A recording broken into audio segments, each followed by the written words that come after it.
Hello everybody and welcome to my channel. I'm Mariah. Today's topic is mental health in schools, told from the viewpoints of those with mental health issues. This video is part 2 in a 3-part video series. This video is thought-based. In this video, I will discuss the third person's experience with mental health issues in schools. These responses may be from either past or current experiences with mental health in schools based on the person. If you like or enjoy this kind of content, I would appreciate it if you would subscribe, like, share, or leave a comment and or suggestion that you have below. Now, let's get into today's topic. Here's the third person's response.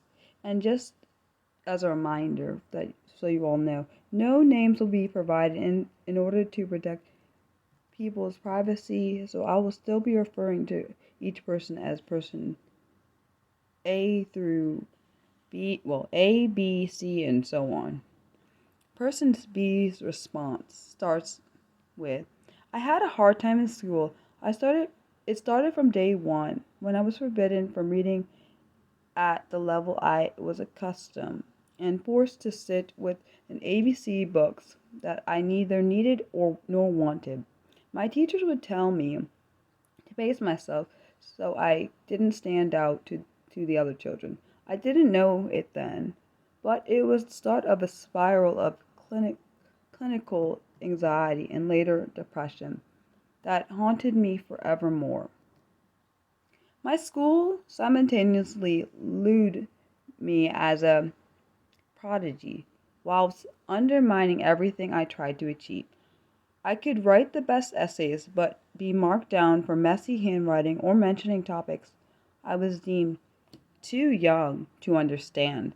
My anxiety only grew the harder I tried to work out what they actually wanted from me. Wanted from me. At the age of 11, I was sent to a selective school for bright kids, but that only made things worse.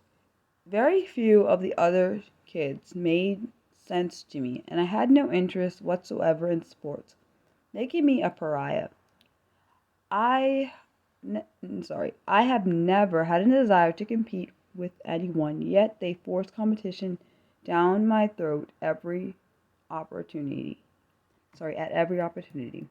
Person B's response continues with, I started having migraines, really bad migraines that completely incapacitated me.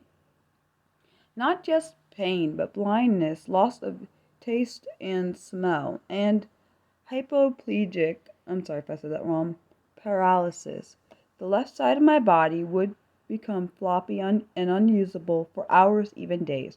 I had all sorts of tests done, EEGs, what seemed like gallons of blood and urine samples, and even got sent to the other side of the country for an MRI scan.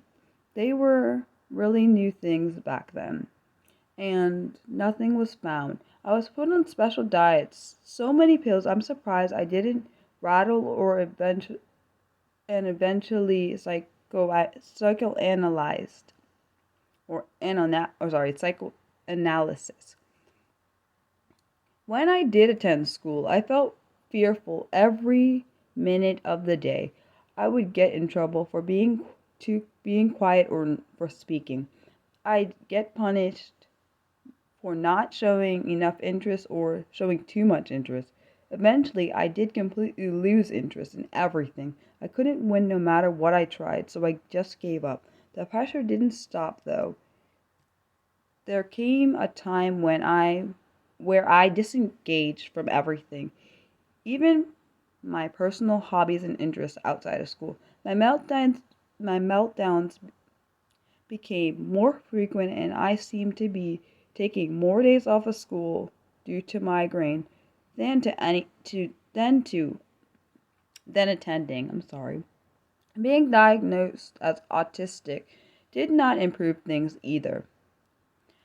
If anything, the pressure increased, and my descent into the gray cloud of nothingness continued.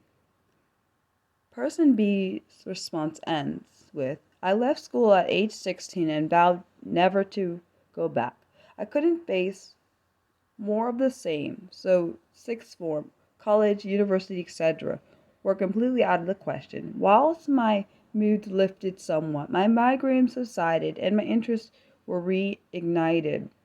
The pressures of school were replaced with the bizarre rituals of the workplace and relationships, none of which ran smoothly. In my 20s, that funk returned.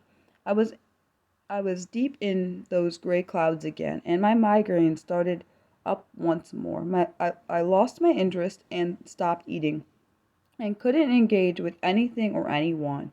I went to my doctor thinking perhaps I had an eating disorder, but thankfully that doctor recognized the true problem. I was deep in depression. Just understanding that made a huge difference in itself, and the course of antidepressants I was given put me back on my feet. It wasn't the last time I would need them, but it was the first time I felt in control in a long time. Now I recognize the symptoms.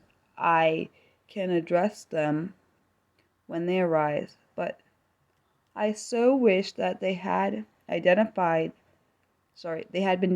back in my school days. I suffered from anxiety and various levels of depression since the age of 5 years old, and thousands of pounds were spent investigating the causes of my migraines, not to mention the time I lost in school and being incapacitated when all along it was avoidable mental illness. I hope you enjoyed this video. Please share your honest thoughts about the topic in the comment section. As some of you may know, I have problems with pronunciation, which is because of my learning disability. I don't try to hide this because I want people who have the similar struggles to know that they are not alone, and no matter how hard pronouncing some words can be, I will always try my best, and those are the reason I keep my mistakes in these videos. As always, I'm open to any suggestions you have for any future video topics. Please let me know what they are in the comment section below or on my Twitter page at BurleyMariah, and I can spell it for you at BurleyMariah, and that's my last name then my first name. The next video will be on mental health in schools part 3, told from the viewpoints of those with mental health issues. I will include the link for part 3 in the video. For part 3 of this 3-part video series in the video description box. I hope everyone's continuing to stay safe. I will post my notes in the comment section for anyone who needs them. Again, please like, share, and subscribe if you want to and found this video to be helpful. Feel free to share this video with anyone you think might need it. If you want to be notified for when I do any live streams or upload any new content, you want to click the bell icon, and under the bell icon you'll want to click the all options. Thank you for watching. As always, I love you guys. Bye.